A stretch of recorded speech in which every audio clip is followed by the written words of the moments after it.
मी राखी सोनोने स्वागत करते तुमचं भगवद्गीतेच्या अध्याय 9 मध्ये. राजविद्या राजगुह्य योग. श्री भगवानुवाच इदंतु ते गुह्यतं प्रवक्ष्याम्यनुसूयवे ज्ञानविज्ञान सहितं यज्ञत्वा मोक्षसे शुभात्. श्री भगवान म्हणाले, हे अर्जुना, तू माझ्या कधीच मत्सर करीत नसल्याने मी तुला हे परम गोपनीय ज्ञान आणि त्यांच्या अनुभूतीचे ज्ञान प्रदान करतो, जे जाणल्याने तू भौतिक अस्तित्वातील सर्व दुःखातून मुक्त होशील. भक्त जितक्या अधिक प्रमाणात भगवंताबद्दल श्रवण करतो तितका अधिक तो प्रबुद्ध होतो. हा श्रवण विधीचा महिमा श्री भागवतात सांगण्यात आला आहे. भगवंताचे उपदेश शक्तिपूर्ण आहेत आणि भक्तांच्या सत्संगात जर भगवंत कथांची चर्चा केली तर या शक्तीचा प्रत्यय येऊ शकतो. हे साक्षात्कारी ज्ञान असल्यामुळे शुष्क तर्कवाद्यांच्या किंवा सांसारिक पंडितांच्या सांगण्याने ते प्राप्त होऊ शकत नाही. भक्त हे नित्य भगवत सेवे परायण असतात. कृष्ण भावनेमध्ये युक्त असलेल्या जीवांची मनोवृत्ती आणि प्रामाणिकता भगवंत जाणतात आणि भक्तांच्या संघामध्ये कृष्ण विज्ञान जाणण्याची वृत्ती त्याला प्रदान करतात. श्रीकृष्ण विषयक चर्चेत अलौकिक सामर्थ्य आहे आणि जर भाग्यशाली मनुष्याला असा सत्संग प्राप्त झाला व हे ज्ञान त्याने आत्मसात करण्याचा प्रयत्न केला तर निश्चितच तो आध्यात्मिक साक्षात्कारामध्ये प्रगती करू शकतो. अर्जुनाने आपल्या सामर्थ्यशाली सेवेत अधिकाधिक उन्नती करण्यासाठी त्याला प्रेरणा देण्याकरिता भगवान श्रीकृष्ण आतापर्यंत प्रकट केलेल्या इतर कोणत्याही गोष्टींपेक्षा अधिक गोपनीय गोष्टींचे वर्णन या 9व्या अध्यायात करीत आहेत. राजविद्या राजगुह्य पवित्रमिदमुक्तमं प्रत्यक्षावगमधर्म्य सुखु सुख कर्तव्यम्. सर्व गोपनीय ज्ञानात अत्यंत गोपनीय असे हे ज्ञान म्हणजे सर्व ज्ञानांचा राजा आहे. हे अत्यंत पवित्र ज्ञान आहे आणि ते अनुभवजन्य प्रत्यक्ष आत्मज्ञान देणारे असल्यामुळे ते धर्मांची परिपूर्तता आहे. हे ज्ञान अविनाशी आणि आचरण करण्यास अत्यंत सुखकारक आहे. भगवद्गीतेच्या या अध्यायाला राजविद्या असे म्हणण्यात आले आहे कारण हा अध्याय म्हणजे यापूर्वी सांगितलेल्या सर्व सिद्धांताचे आणि तत्वज्ञानाचे सार आहे. गौतम, कनाद, कपिल, याज्ञवल्क्य, शांडिल्य, वैष्णवायन आणि वेदांत सूत्रांचे रचनाकार वेदव्यास हे भारतातील प्रमुख तत्वज्ञ आहेत. म्हणून तत्वज्ञानाच्या किंवा दिव्यज्ञानाच्या क्षेत्रात मुळीच उणीव नाही. आता भगवंत सांगतात की हा 9वा अध्याय म्हणजे असा सर्व ज्ञानाचा राजा आहे आणि निरनिराळ्या तत्वज्ञानाच्या व वेदांच्या अध्ययनाद्वारे प्राप्त होणाऱ्या ज्ञानाचे सार आहे. हे दिव्य ज्ञान अत्यंत गोपनीय आहे कारण गुह्य किंवा दिव्य ज्ञान म्हणजे आत्मा आणि शरीर यांच्यातील भेद जाणणे होय आणि या सर्व गुह्य ज्ञानाची परिणती भक्तीमध्ये होते. अश्रद्धदान पुरुषा धर्मस्यास्या परंतप अप्राप्य मा निर्वन्ते मृत्यू संसार वर्तनम. हे परंतप अर्जुना, ज्यांनी या भक्ती मार्गावर श्रद्धा नाही त्यांना माझी प्राप्ती होऊ शकत नाही. म्हणून या भौतिक जगतामध्ये जन्म मृत्यूच्या मार्गावर त्याचे पुनरागमन होते. अश्रद्धाळू लोकांना भक्ती मार्ग साध्य होऊ शकत नाही हे या श्लोकाचे तात्पर्य आहे. भक्तांच्या संगतीत श्रद्धा निर्माण होते. महान व्यक्तीकडून वैदिक शास्त्रीय सर्व प्रमाणे ऐकून झाल्यावरही दुर्दैवी लोकांचे परमेश्वरावर श्रद्धा स्थिरावत नाही. हे डगमगीत मूर्तीचे असतात आणि भगवत भक्तीमध्ये दृढपणे स्थिर राहू शकत नाहीत. मया तदमिद सर्व जगत व्यक्त मूर्तिना मत्सानी सर्वभूतानी न चाह वैश्वस्थित. मी माझ्या अव्यक्त रूपाद्वारे हे सर्व जगत व्यापले आहे. सर्व जीव माझ्या ठायी आहेत परंतु मी त्यांच्या ठायी नाही.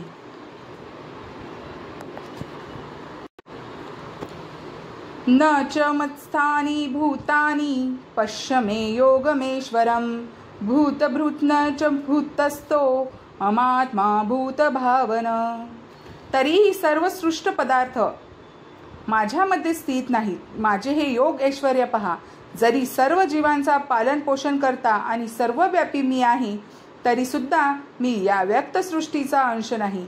मी स्वतःच सर्व सृष्टीचे उगमन स्थान आहे. भगवंत सांगतात की सर्व काही त्यांच्या ठायी स्थित आहे. याचा विपरीत अर्थ काढू नये. सृष्टीच्या धारण पोषणाशी भगवंताचा प्रत्यक्ष संबंध नसतो. काही वेळा पृथ्वीला खांद्यावर धारण केलेल्या ॲटलासचे चित्र आपण पाहतो, परंतु तीही महाकाय पृथ्वी धारण केल्यामुळे ॲटलास थकल्यासारखा दिसतो. कृष्णही असाच प्रकारे सृष्टी धारण करतात असे कोणी समजू नये. भगवंत सांगतात सर्व काही त्यांच्यामध्ये स्थित असले तरी ते या सर्वांपासून अलिप्त आहेत. ग्रहमंडळे आकाशामध्ये तरंगतात आणि ह्या आकाशमध्ये भगवंतांची शक्ती आहे, परंतु ते आकाशाहून भिन्न आहेत. भगवंतांचे वेगळे अस्तित्व आहे. म्हणून भगवंत म्हणतात ते जरी माझ्या अचित्य शक्तीमुळे स्थित असले तरी भगवंत या नात्याने मी त्यांच्यापासून स्वतंत्र आहे. हेच भगवंताचे अचित्य योगेश्वर्य होय. यथाकाश स्थितो नित्य वायू सर्वत्र गो महान तथा सर्वाणी भूतानी मत्सानी पुत्यधारय. ज्याप्रमाणे सर्वत्र वाहणारा बलशाली वायू सदैव आकाशामध्ये स्थित असतो, त्याचप्रमाणे सर्व सृष्ट प्राण्यां माझ्यामध्ये स्थित असल्याचे जाण. सर्वभूतानि कौन्तेय प्रकृती यान्ति मामिकाम कल्पश्ये पुनस्तानि कल्पादो विसृजाम्यहम्. हे कौन्तेया, अल्पाच्या अंती सर्व भौतिक अभिव्यक्ती माझ्या प्रकृतीमध्ये प्रवेश करतात आणि नव्या कल्पयांच्या आरंभी माझ्या शक्तीद्वारे मी पुन्हा त्यांना निर्माण करतो. या भौतिक सृष्टीची उत्पत्ती, पालन आणि संहार पूर्णपणे भगवंताच्या इच्छेवर अवलंबून असते. अल्पशय म्हणजे ब्रह्मदेवाच्या मृत्यूनंतर ब्रह्मदेवाचे आयुष्य 100 वर्षे इतके असते आणि त्यांचा एक दिवस हा सृष्टीवरील वर्षाबरोबर असतो. त्यांची रात्रही तितक्याच वर्षाची असते. त्यांच्या एका महिन्यात असे 30 दिवस आणि 30 रात्र असतात आणि एका वर्षात 12 महिने असतात. अशा 100 वर्षानंतर जेव्हा ब्रह्मदेवाचा मृत्यू होतो तेव्हा संहार किंवा प्रलय होतो. म्हणजेच भगवंतांनी प्रकट केलेली शक्ती पुन्हा त्यांच्यामधील विलीन होते. नंतर पुन्हा जेव्हा भौतिक जगत निर्माण करण्याची आवश्यक असते तेव्हा त्यांच्या इच्छेनुसार भौतिक जगत निर्माण होते. भगवंत जरी एकमेव असले तरी ते अनेक रूपे धारण करतात. भगवंत स्वतःला या भौतिक शक्तीमध्ये विस्तारित करतात आणि पुन्हा संपूर्ण सृष्टी प्रकट करते.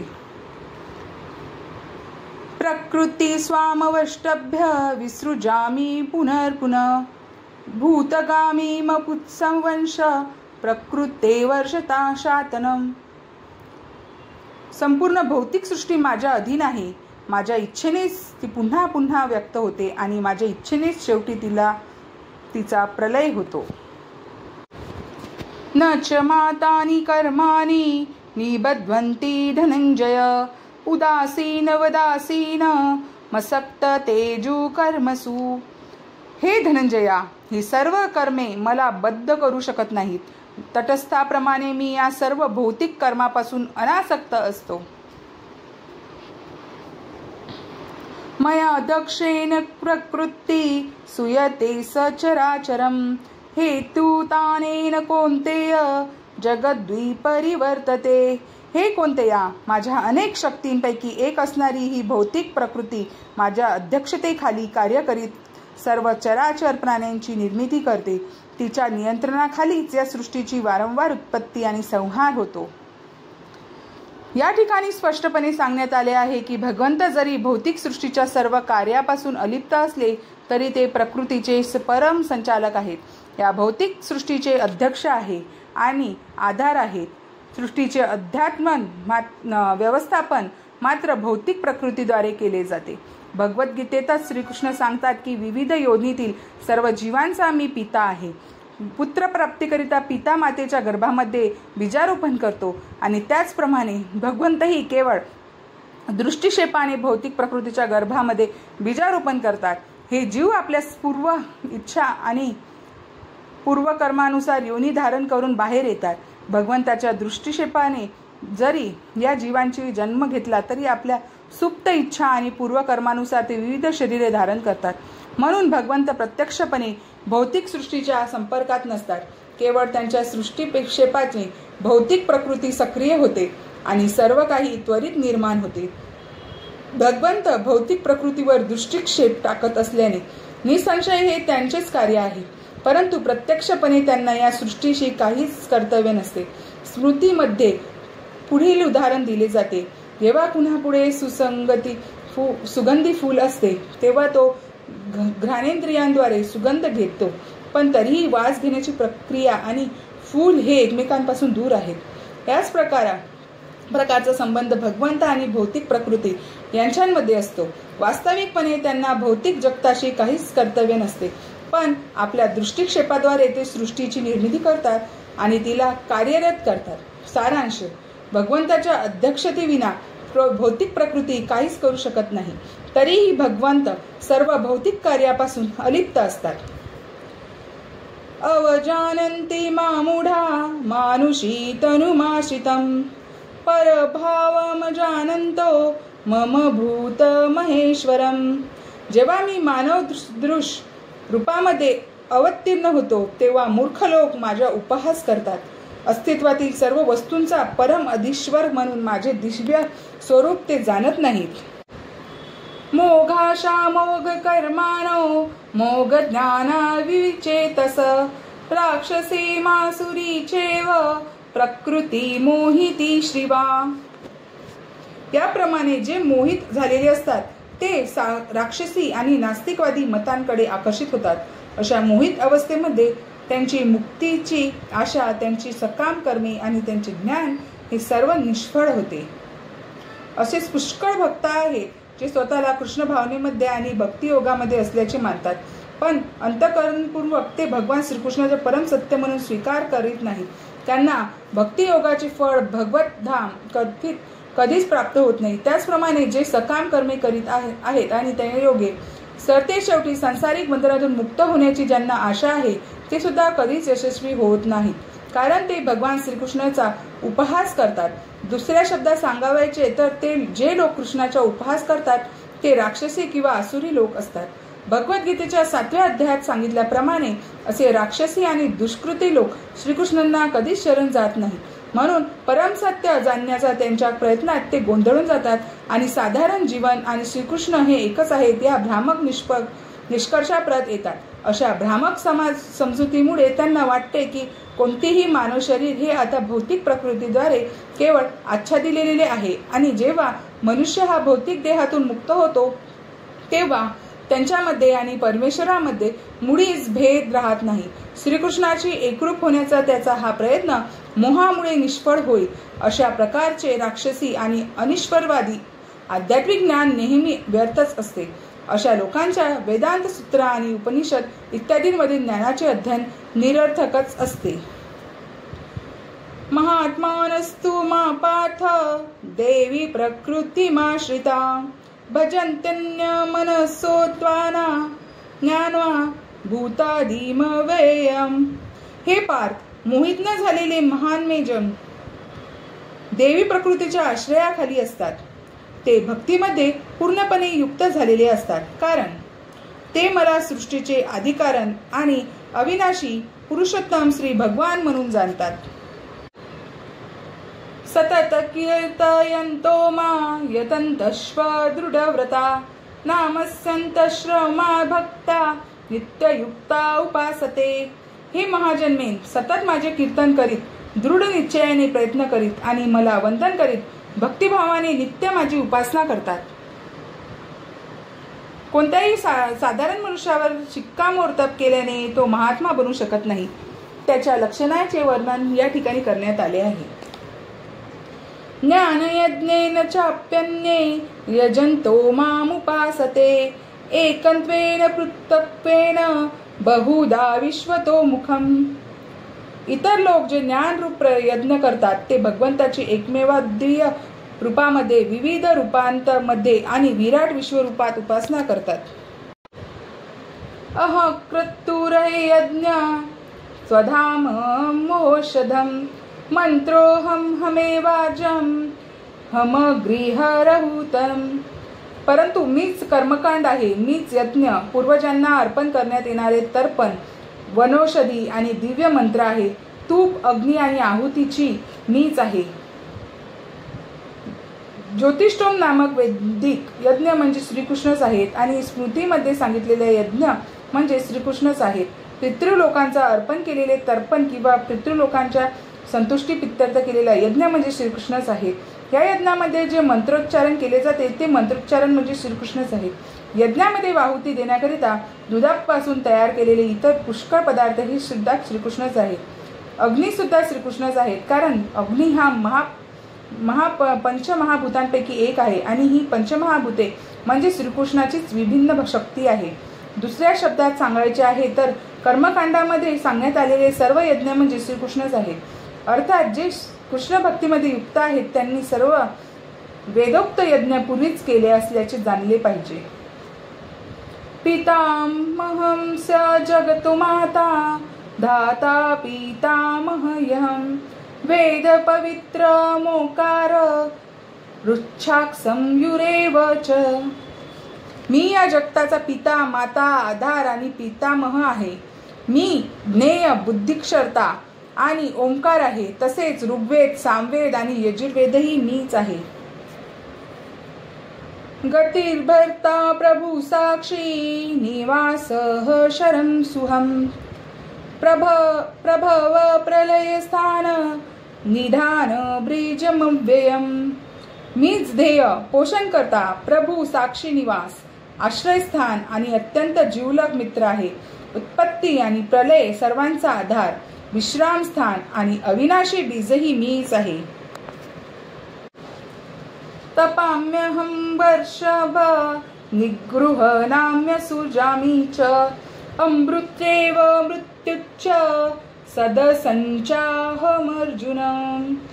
हे अर्जुना, मी उष्णता देतो आणि मीच पाऊस थांबवितो आणि पाडवितोही.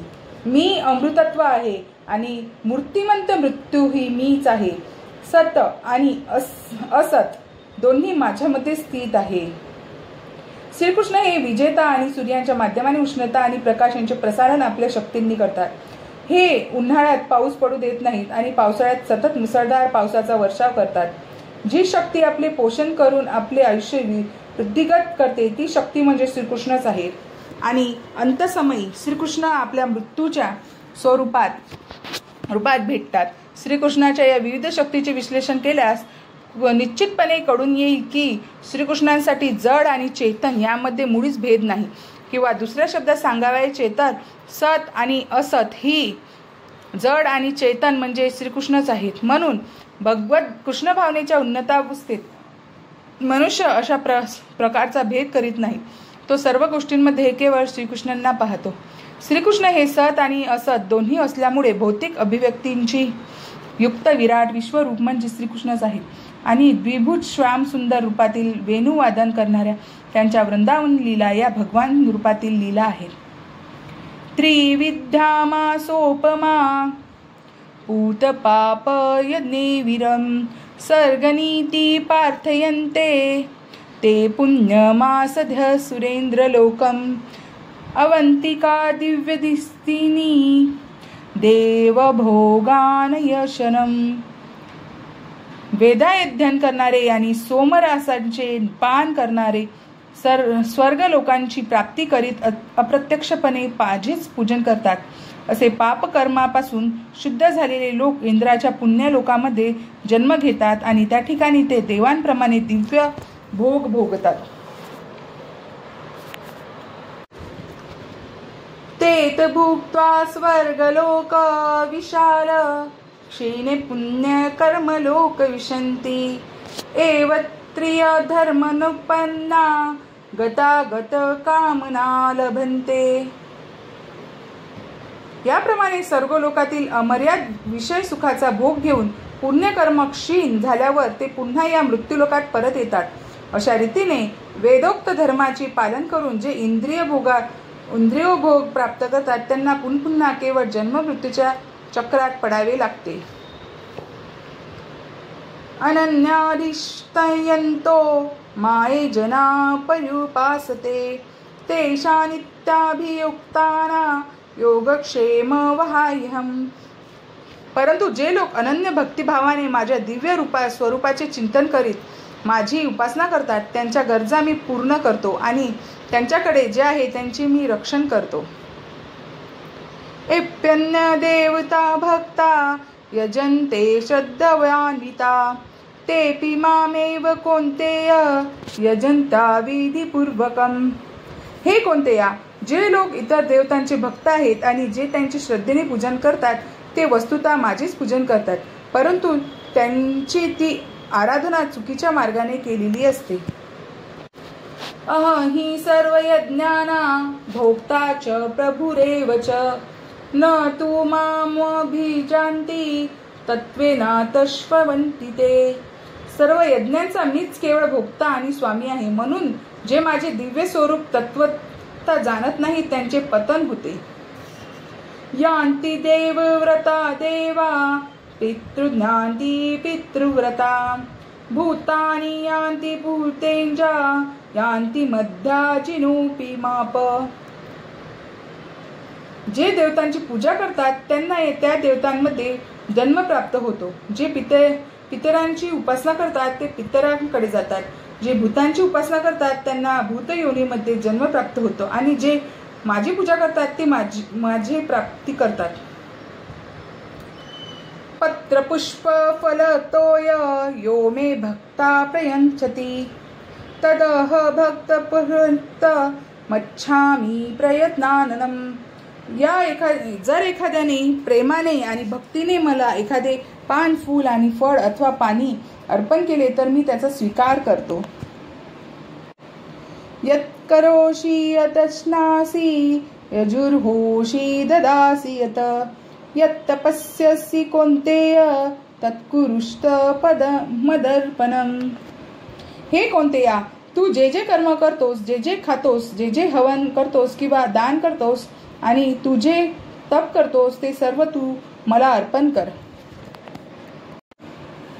शुभाशुभ फलेरेव मोक्षसे कर्मबंधने संन्यास योगयुक्तामा मा विमुक्तो पामुष्यसि. याप्रमाणे कर्मबंधने तथा कर्मबंधनाच्या शुभाशुभ फलांपासून तुझी सुटका होईल. या संन्यास योगाने युक्त होऊन माझ्यावर दृढपणे मन स्थिर केल्याने तू मुक्त होऊन मलाच प्राप्त होशील.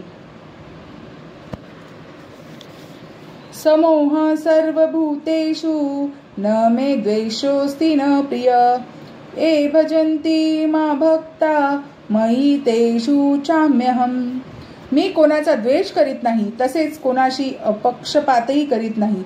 सर्वजण मला सारखेच आहेत, परंतु जो कोणी भक्तिभावाने माझी सेवा करतो तो माझा मित्र आहे, माझ्या ठाई स्थित आहे आणि मी सुद्धा त्याचा मित्र आहे. अपि चै दुराचारो भजते मामनभाकम् साधुरेव समंतव्य सम्यव्यवसितेहि स. जरी कोणी अत्यंत दुराचारी असला तरी तो भक्तीमध्ये जर युक्त झाला तर त्याला साधूच समजले पाहिजे, कारण तो आपल्या निश्चयामध्ये योग्य प्रकारे स्थिर झालेला असतो. क्षिप्रभवति धर्मात्मा शश्वच्छाति निगच्छति कौन्तेय प्रतिजानीहि न मे भक्त प्रणश्यति. तो लवकरच धर्मात्मा होतो आणि त्याचा शाश्वत शांती प्राप्त होतो. हे कौन्तेय, निर्भय हो आणि घोषणा कर की माझ्या भक्ताचा कधीही नाश होत नाही. माहि पातव्याश्रित्य एपि सुपापयोनयम् स्त्रियो वैश्यांस्तथात शुद्धास्तेपि हन्ति परागतिम्. हे पार्था, जे माझा आश्रय घेतात मग ते जरी नीच कुळातील स्त्री, वैश्य आणि शूद्र असले तरी ते परमगती प्राप्त करू शकतात. की पुनर्ब्रह्मणा पुण्यभक्ता राजस्यस्त अनित्यम सुखलोकमिम प्राप्य भजस्व मामयम्. तर मग सदाचारी ब्राह्मण, भक्त आणि राजर्षीच्या बद्दल काय सांगावे. म्हणून या अनित्य दुःखमय जगतामध्ये आल्यामुळे माझ्या प्रेममयी सेवेमध्ये संलग्न हो. अर्जुनाचा जन्म राजसी कुळामध्ये झाला होता. त्याला सुद्धा भगवंत सांगतात की माझ्या भक्तीचा स्वीकार कर आणि त्वरित माझ्या धामाला परत ये. दुःखाने पुरेपूर भरलेले असल्याने या अनित्य जगतात कोणीही वास्तव्य करून राहू नये. प्रत्येकाने भगवंताच्या हृदयाशी आसक्त असावे, जेणेकरून तो नित्य सुख प्राप्त करू शकेल. भगवत भक्ती हा असा एकच मार्ग आहे की ज्याद्वारे सर्व कुळातील लोकांच्या सर्व समस्यांचे समाधान होऊ शकते. म्हणून प्रत्येकाने कृष्ण भावनेचा स्वीकार करून आपले जीवन कृतार्थ केले पाहिजे. मन्मना भव भद्भक्तो मद्याजीमा नमस्कुरु मामेश्वासी युक्तेव वमात्मान पद्म मत्परायण. आपले मन सदैव माझे चिंतन करण्यामध्ये युक्त कर. माझा भक्त हो, मला नमस्कार कर आणि माझे पूजन कर. माझ्यामध्ये पूर्णपणे रममाण झाल्याने तू निश्चितच मला प्राप्त होशील. काही लोक असुरी प्रतीचे असतात आणि ते सुद्धा श्रीकृष्णांचे चिंतन करतात, पण त्यांचे चिंतन हे श्रीकृष्णांना मामा कंसाप्रमाणे द्वेषपूर्ण असते. कंस देखील सदैव श्रीकृष्णांचे चिंतन करीत होता, परंतु तो श्रीकृष्णांना आपला शत्रू समजत होता. केव्हा कृष्ण येईल आणि आपल्याला ठार मारील या विचाराने तो नेहमी चिंतानूर होत असे. अशा प्रकारे केलेले चिंतन आपल्याला सहाय्यकारक ठरू शकत नाही. मनुष्याने भगवान श्रीकृष्णांचे चिंतन भक्तिपूर्ण प्रेमभावाने केले पाहिजे. याला भक्ती असे म्हटले जाते. मनुष्याने निरंतर कृष्ण विज्ञानाचे अनुशील करावे.